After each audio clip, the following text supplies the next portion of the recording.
Welcome to the Leadership Spark podcast, where we equip you to be the great leader your people deserve. This is Corey, and today I want to kick off a 3-day focus on this idea of power. And a few podcasts ago, I asked a question every leader needs to be able to answer, which is, what do you do when you realize that you are the most powerful person in the room? And all of us, at some point, it's not about a title, but at some point, we're in a room where we are the most powerful person in the room. Inside work, outside of work. What do you do with that power? And so I've been leaning in personally into this idea of power recently, and I came across a book called The Power Paradox, written by Dr. Keltner. And as I was looking at this content and really thinking about it, for me personally as a leader, I was very challenged. In fact, there were certain things that were part of this research around power that really scared me as a leader. And I wanted to talk about it on this podcast because I want us to be aware. I want to be aware of the impact that power has on me as a leader.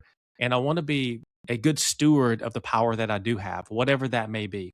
And so I wanted to encourage you to do the same, because it can be quite scary what happens to us as leaders whenever we gain power.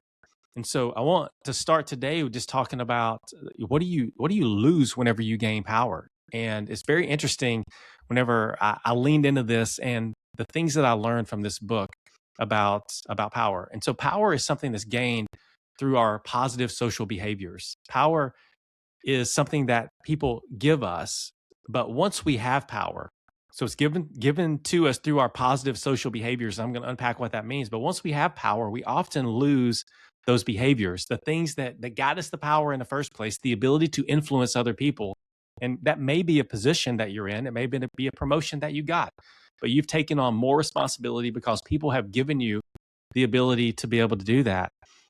And so the things that allow us to get to the power to begin with from the people who give it to us are the same things that go away when we have the power that cause us to lose it. And so that was very interesting to me. And I want to unpack that, what that means, because power is not earned through dominance or intelligence or force. Power is something that people give us because they trust us. People give us because they respect us. People give us because they want to elevate us as the leader.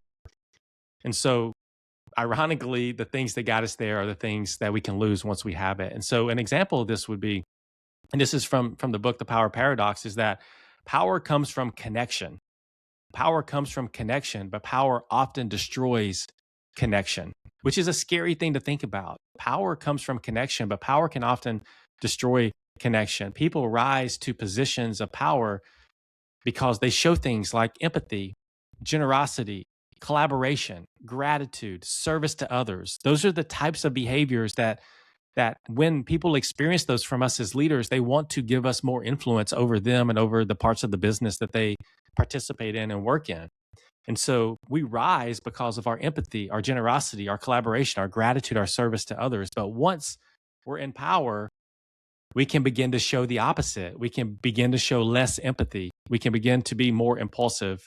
We can reduce our listening. We can become greater at self-focus and our own pursuit of whatever that may be. Or we can have some blind spots that we have. And so that's what's called the power paradox. And what this book that I've been looking at is all about, is that the things that got us there are the things that we often can lose. And so how do we not do that? How do we not become less empathetic?